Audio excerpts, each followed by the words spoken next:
Hello friends, welcome to Rahul Sisodia academy. देखिए CTET exam जो कि जनवरी 2024 में होने जा रहा है, मात्र 15 दिनों में आप सीटेट एग्ज़ाम में अच्छे से अच्छे मार्क्स गेन कर सकते हो। पास ही नहीं परंतु आप अच्छे से अच्छे मार्क्स भी ला सकते हो। 120 प्लस मार्क्स आसानी से, ज़्यादा मेहनत भी नहीं करनी पड़ेगी आपको। 15 दिन में आप इस प्रकार तैयारी कर सकते हो।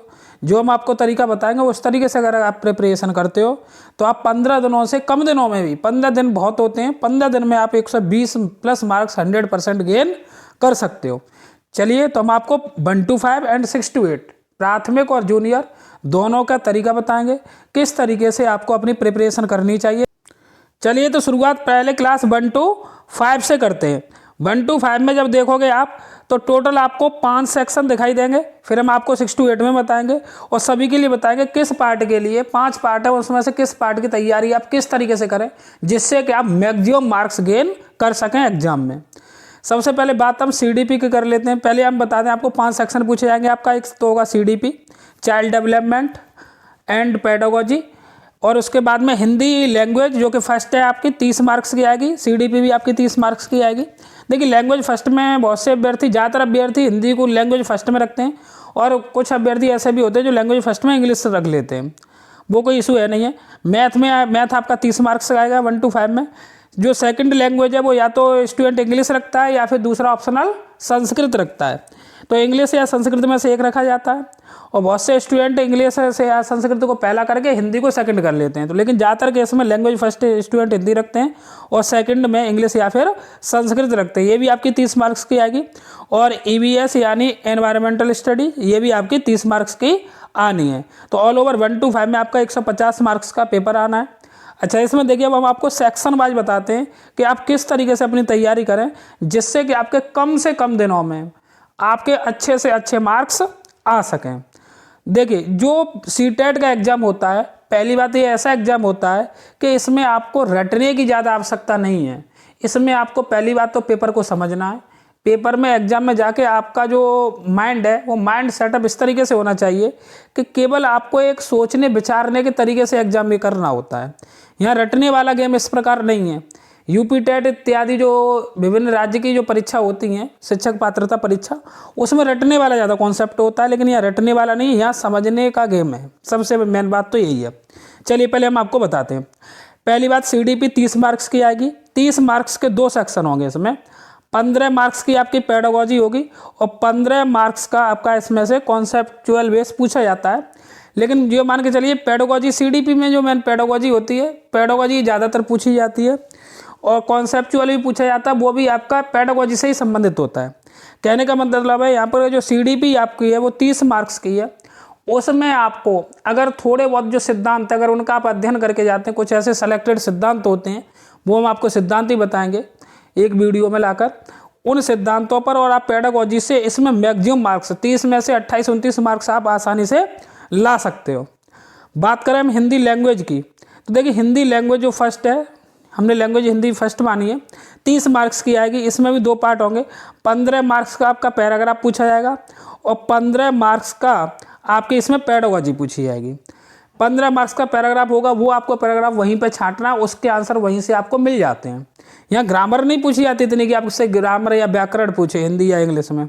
यहाँ पर आपको पैराग्राफ होगा, पैराग्राफ में से क्वेश्चन मिल जाएंगे, वहीं से आपको छांट कर लिखने होते हैं। 15 मार्क्स की आपकी पेडागोजी आएगी। पेडागोजी भी देखिए इस ऐसी पेडागोजी आती है, आप पेडागोजी के लिए आप लास्ट ईयर के पेपर्स हम बताएंगे अभी आपको किन किन पॉइंटों पर आपको विशेष ध्यान देना है। अंतिम ईयर के अगर आप पेपर भी देख जाते हो, जितने भी सीटेट ने कराए हैं, तो उनसे आपको समझ में आ जाएगा कि क्वेश्चन का आंसर किस प्रकार देना है। और कुछ टैग वर्ड्स होते हैं यहाँ पर पॉजिटिव और नेगेटिव, उनका आपको विशेष ध्यान रखना है। और आपने ये बीएड या फिर डीएलएड जो भी किया होगा, वहाँ पर आपने इन सभी चीज़ों को अध्ययन भी किया होगा। तो आप केवल स्टूडेंट को सेंटर मानकर, स्टूडेंट को आपको केंद्र बिंदु रखना है और आप अपने आंसर को आसानी से वहाँ पर निकाल सकते हैं। इसमें कोई ज़रूरी नहीं होता कि आपने उन क्वेश्चनों को मतलब पहले से रटाया, रटने की आवश्यकता नहीं है। कॉन्सेप्ट नहीं इतना पूछा जाता है कि उसमें आपको रटने वाला पूछा जाए, या समझने का ज़्यादा गेम होता है। अच्छा, बात कर लें मैथ की। मैथ भी आएगा आपका 30 मार्क्स का। मैथ में अगर बात अभी 1 to 5 के लिए कर रहे हैं तो 1 to 5 से संबंधित जितने भी टॉपिक हैं, सिलेबस भी आपका दिया हुआ है सीटेट का, वो सिलेबस में आप पॉइंट देख लेंगे। तो ये मान के चलिए कि 4 से 5 दिन में आप मैथ का पूरा कोर्स है 30 मार्क्स का, कॉन्सेप्चुअल बेस उसमें से हल्के हल्के से क्वेश्चन पूछे जाते हैं, काफ़ी अधिक ज़्यादा लेवल का मैथ पूछा नहीं जाता है, क्योंकि यहाँ पर 1 to 5 के बच्चे को आपको पढ़ाना उसी हिसाब से यहाँ पर ये पूछते हैं। यहाँ पे ये ज़्यादा आपकी जानकारी मैथ की वैसी नहीं चाहते हैं। तो आप जो सिलेबस दिया उसका भी अध्ययन कर लेते हैं या लास्ट ईयर के पेपर लगा लेते हैं, तो आप मैथ के सभी क्वेश्चनों को आसानी से कर ले जाओगे, चाहे मैथ आपका बेस मतलब मैथ आपका मेन सब्जेक्ट रहा हो या फिर नहीं रहा हो।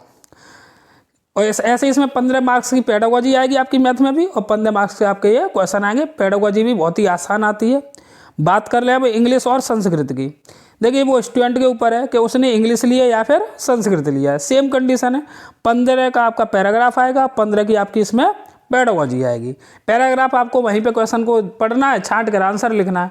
पेडागोजी है आपकी वो पॉजिटिव और नेगेटिव टैग वर्ड्स को आप ध्यान में रखते हैं, और जो आपको बच्चे को सेंटर में रखना है। और आपकी करते हैं ईबीएस। ईबीएस भी आपकी 30 मार्क्स की आएगी। 30 मार्क्स में ईबीएस में क्या होगा, 15 मार्क्स के आपके जो भी एनसीईआरटी है 1 to 5 की, वहाँ से जो ईबीएस के कॉन्सेप्ट हैं वो कॉन्सेप्ट हल्के हैं। 3-4 दिन में आप आसानी से हल्के हल्के पॉइंट पढ़ के भी नोट्स बना सकते हो। चाहे आप एनसीईआरटी बुक देख लीजिए या फिर किसी प्रकार की मतलब नेट से सहायता ले लीजिए। 4-5 दिन में आप मैक्सिमम 4 या 5 दिन में आप कंप्लीट प्रकार से उसके शॉर्ट नोट्स बना सकते हैं। ज़्यादा से ज़्यादा 5 या 10 पेज में, 5 या 10 पेज में आपके ईबीएस के नोट्स बन जाएंगे। 5 से 10 पेज में आप मैथ के सभी कॉन्सेप्ट हैं उनके नोट्स बना सकते हैं। 1 to 5 में आपको किन किन विशेष बातों का ध्यान रखना है, पहले हम 1 to 5 में आपको इन विशेष बातों को बता देते हैं। देखिए 1 to 5 के लिए अगर आप एग्जाम दे रहे हो सीटेट का, तो सबसे पहला पॉइंट आपको एनसीईआरटी स्टडी विशेषकर ईवीएस व मैथ में 1 to 5 स्टैंडर्ड का आपको ईवीएस और मैथ का जो एनसीईआरटी बुक है उनका आपको अध्ययन कर लेना चाहिए। आप शॉर्ट नोट्स उनमें से बना लेंगे तो सब क्वेश्चन आपको वहीं से देखने को मिलेंगे। और देखिए 1 to 5 तक का आपको मैथ तो करना ही है, और उसमें आपको सिलेबस देख लेना। सिलेबस में जो भी पॉइंट दिए हैं, कुछ पॉइंट ऐसे दिए कि हो सकता है कि 6 to 8 मैथ में दिए हो तो वहाँ से भी कर सकते हैं, लेकिन 1 to 5 में ज़्यादातर सभी पॉइंट वहाँ पर सभी टॉपिक आपको मिल जाते हैं। तो आपको सिलेबस और एक बार विशेष करके देख लेना कि सिलेबस में हमारे कौन कौन से पॉइंट है, जो वहाँ से सिलेबस का टॉपिक जहाँ से आपको मिल जाए वहाँ से आप तैयार कर सकते हैं। वैसे आपका 1 to 5 स्टैंडर्ड में आपको ईवीएस और मैथ सब कुछ यहाँ पर ये मिल जाएगा। सेकंड पॉइंट आपको क्या याद रखना है 1 to 5 का, अगर आप सीटेट देने जा रहे हैं, positive and negative tag word का विशेष करके आपको ध्यान रख कर ही उत्तर देना है। वहाँ पर पॉजिटिव और नेगेटिव टैग वर्ड्स किस प्रकार यूज करते हैं उससे संबंधित एक वीडियो हम आपको बनाएंगे, जिसमें हम आपको पॉजिटिव और नेगेटिव टैग वर्ड्स भी बताएंगे और किस प्रकार उन्हें क्वेश्चन में यूज कैसे करते हैं वो साथ ही हम आपको यूज करना भी बताएंगे। चलिए फिर तीसरी बात आपको क्या करना है, ये मेन पॉइंट है, लास्ट ईयर क्वेश्चन पेपर को आपको 100% करके ही जाना है। अगर आप लास्ट ईयर क्वेश्चन पेपर ही अकेले कर ले जाते हो और कुछ भी नहीं करते हो तो ये मान के चलिए आपके 110 से 120 मार्क्स आसानी से गेन हो जाएंगे। लास्ट ईयर क्वेश्चन पेपर काफ़ी अधिक इंपॉर्टेंट है, वहाँ से आपको पता चलेगा क्वेश्चन किस प्रकार पूछे जाते हैं, वहाँ से आपको एक जानकारी हो जाएगी उत्तर आपको किस प्रकार देने हैं। इसमें केवल यहाँ पर समझ का खेल है, यहाँ कॉन्सेप्ट या रटना ज़्यादा नहीं है। फिर हम आपको बता रहे हैं सीटेट एक ऐसा एग्जाम होता है कि प्रेजेंस ऑफ माइंड पर निर्भर करता है ये एग्जाम, ना कि आपके रटने पर। कितने महीनों से आप तैयारी कर रहे हैं, 5 या 6 महीनों से, इतना वैल्यू उसकी नहीं है। Presence of mind exam time पर आपका किस प्रकार से वर्क करता है, किस प्रकार की आपकी थिंकिंग है, बच्चे के ध्यान में रखकर आपको किस प्रकार की थिंकिंग करनी है, मेन कॉन्सेप्ट यहाँ पर वही होता है। बात हम इसकी कर ले फोर्थ पॉइंट की, तो सिलेबस के सभी बिंदुओं पर आपको ध्यान देना है। एक बार आपको सिलेबस जरूर देख लेना है। सिलेबस में जो जो टॉपिक दिए हैं उन सभी को आपको कहीं से भी आपको मिले, ज़्यादातर एनसीईआरटी से मिलेंगे, कहीं से भी आपको मिलते हैं। एनसीईआरटी 1 to 5 में 1 to 5 का एग्जाम दे रहे हैं तो एनसीईआरटी 1 to 5 में आपको सभी सिलेबस में टॉपिक मिल जाएंगे, वहाँ से आप देख लें। साथ में पेडागोजी के जो भी आपके थ्योरीज या जो भी सिद्धांत दिए हैं उन सभी को आप देख कर जाएँ। चलिए तो देखिए ये हमने बात की आपकी 1 to 5 की। अब बात करते हैं हम 6 to 8 के लिए आपको किस प्रकार से सिलेबस में क्या चीज़ है और किस प्रकार से आपको उन बातों का विशेष ध्यान रखना है। देखिए 6 to 8 के लिए उच्च प्राथमिक के लिए पहली बात, इसमें सीडीपी आपकी 30 मार्क्स की आएगी। वही आपके बताया कि 15 मार्क्स की तो आपकी पेडागोजी पूछी ही जानी है और 15 मार्क्स के आप में कुछ सेलेक्टेड जो सिद्धांत हैं वही पूछे जाते हैं। तो उन सिद्धांतों के अनुसार वो भी पेडागोजी से संबंधित होते हैं, इतना कॉन्सेप्ट नहीं यहाँ पर इस एग्जाम में पूछा जाता है। बात करें तो इस प्रकार आप CDP की क्या देखिए, जो थोड़ा लेवल होता है 1 to 5 से थोड़ा अप रहता है, हल्का सा अप रहता है, लेकिन आसान होता है ये भी। आप 30 में से 27-28 मार्क्स 29 मार्क्स आसानी से प्राप्त कर सकते हैं। हिंदी लैंग्वेज फर्स्ट है आपकी, 30 मार्क्स वही है आपके, 15 मार्क्स के आपके पैराग्राफ होगा और 15 मार्क्स की हिंदी लैंग्वेज फर्स्ट है। किसी की इंग्लिश भी हो सकती है फर्स्ट, कंडीशन सेम रहती है। 15 मार्क्स का पैराग्राफ, 15 मार्क्स की पेडागोजी रहेगी। जो 15 मार्क्स पैराग्राफ है आपको सीधे सीधे आपको पैराग्राफ में क्वेश्चन मिल जाएंगे, उसके आंसर आप छांट कर लिख सकते हैं और पेडागोजी भी आप आसानी से कर सकते हो। 30 में से 28-28 29 मार्क्स, किसी किसी में तो 30 में से 30 मार्क्स आसानी से गेन हो जाते हैं। चलिए अब बात कर लेते हैं हम मैथ एंड साइंस या फिर सोशल साइंस। देखिए यहाँ पर पहला CDP है वो 30 मार्क्स की आएगी, हिंदी 30 मार्क्स की आएगी। अगर अभ्यर्थी साइंस स्ट्रीम से है तो उसे मैथ और साइंस सॉल्व करना होगा, और अगर अभ्यर्थी आर्ट स्ट्रीम से है तो उसे सोशल साइंस सॉल्व करना होगा, और इसके आपके 60 मार्क्स आएंगे, यानी 60 क्वेश्चन आपके यहाँ पर पूछे जाएंगे। इसके लिए आपको क्या करना है, इसके लिए देखिए आपको 6 to 8 स्टैंडर्ड का, वो हम अभी आपको बता भी देंगे क्या क्या विशेष ध्यान रखना है 6 to 8 के लिए तैयारी करने के लिए। 6 to 8 स्टैंडर्ड का आपका NCERT का मैथ और साइंस, और जिनके पास सोशल साइंस है वो सोशल साइंस तैयार करके जाएं, क्योंकि यहाँ पर कॉन्सेप्ट, यहाँ पर क्वेश्चन को पूछता है वो ओनली पेडागोजी, उससे काम नहीं चलेगा। यहाँ पर आपको क्वेश्चनों को सॉल्व करना पड़ेगा मैथ और साइंस के लिए विशेषकर। तो आप 6 to 8 के स्टैंडर्ड तक का मैथ और साइंस, मेंसुरेशन इत्यादि थोड़ा सा आप 9th और 10th में भी देख कर जा सकते हैं। वैसे 6 to 8 में ही आपको सभी चीज़ें उपलब्ध हो जाती हैं। फिर भी आप सिलेबस में अगर कोई भी टॉपिक आपको दिखाई दे रहा है कि ये 6 to 8 से हट के 9th और 10th तक जा रहा है, तो 1-2 टॉपिक हो सकते हैं, उन्हें आप 9th और 10th की बुक से भी कंप्लीट कर सकते हैं, वो भी NCERT की से।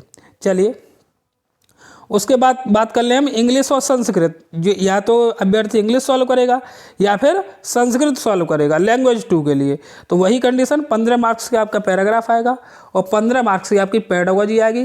जो पैराग्राफ आएगा उसके क्वेश्चन आपको पैराग्राफ में ही डायरेक्टली मिलेंगे, और 15 मार्क्स की जो पेडागोजी आएगी वो आपकी प्रेजेंस ऑफ माइंड पर ज़्यादातर निर्भर करेगी। तो देखिए इस प्रकार आपके जो 6 to 8 में उसमें 4 सेक्शन होंगे। 30 मार्क्स की CDP, 30 मार्क्स की फर्स्ट लैंग्वेज हिंदी है या इंग्लिश है जो भी है, इस प्रकार 60 ये हो गए, और मैथ और साइंस 60 यानी 120, और 30 मार्क्स की आपकी लैंग्वेज सेकंड पूछी जाएगी। चलिए बात करते हैं हम 6 to 8 में आपको किन किन विशेष बातों का ध्यान रखना है। ये जो आपको महत्वपूर्ण बातें ध्यान रखनी है वो ये है कि पहली बात आपको NCERT स्टडी करनी है। किस किस के लिए, मैथ एंड साइंस जिनके पास है या जिनके पास सोशल साइंस है। 6 to 8 स्टैंडर्ड का जो 60 मार्क्स का पूछा जाना है, ये आपको NCERT स्टडी मांगता है यहाँ पर। तो आप जो मैथ और साइंस है तो आप 6 to 8 का मैथ और साइंस लगा के जाएँ, और अगर आप सोशल साइंस है तो सोशल साइंस आप देख कर जाएँ। और कुछ टॉपिक अगर आपको 6 to 8 से हट के मिलते हैं सिलेबस में, उसे आप 9th और 10th की भी हेल्प ले सकते हैं। वैसे ज़्यादातर 99% आपको टॉपिक 6 to 8 में मिल जाएंगे। चलिए सेकंड पॉइंट आपका वही सेम है। पेडागोजी सॉल्व करने के लिए आपको positive and negative tag words का ध्यान रखने की आवश्यकता जरूर पड़ेगी। जब आप आंसर देने जाएं तो उनका विशेषकर ध्यान दें, और यहाँ पर क्वेश्चन है उसे 1-2 बार पढ़ के आसानी से दिया जाता है, क्योंकि यहाँ क्वेश्चन समझने का मेन होता है, उसकी लैंग्वेज आपको पकड़नी होती है, उसका उद्देश्य क्या है क्वेश्चन का बोलने का, वो चीज़ आपको यहाँ पर देखनी होती है। और हमेशा स्टूडेंट को सेंटर पॉइंट पर रखना होता है। यहाँ स्टूडेंट ही आपका सर्वे सर्वा होता है, ये मान के चलिए, उसी को आपको आधार बनाना होगा। चलिए लास्ट ईयर क्वेश्चन पेपर, ये तो आपके जो मान के चलिए, ये तो सबसे मेन पॉइंट यही है। चाहे आप 1 to 5 का एग्जाम देने जा रहे हो, चाहे 6 to 8 का एग्जाम देने जा रहे हो, CTET ने जो अंतिम वर्ष में प्रश्न कराए हैं उन अंतिम प्रश्नों को आप देखकर अवश्य जाएं, क्योंकि वहाँ से आपको क्वेश्चन करने का तरीका पता चलेगा, क्वेश्चन किस प्रकार करता है, क्वेश्चन रिपीट भी करता है यहाँ पर। तो आप वहाँ से लास्ट ईयर क्वेश्चन पेपर आपको काफ़ी अधिक हेल्पफुल रहने वाले हैं। ये एक ऐसी चीज़ है लास्ट ईयर क्वेश्चन पेपर, इन और सभी बातों को आप ध्यान ही भूल जाते हैं। अगर इसे कंप्लीट कर लेते हैं तो आपको एग्जाम निश्चित ही यहाँ से क्लियर होने वाला है।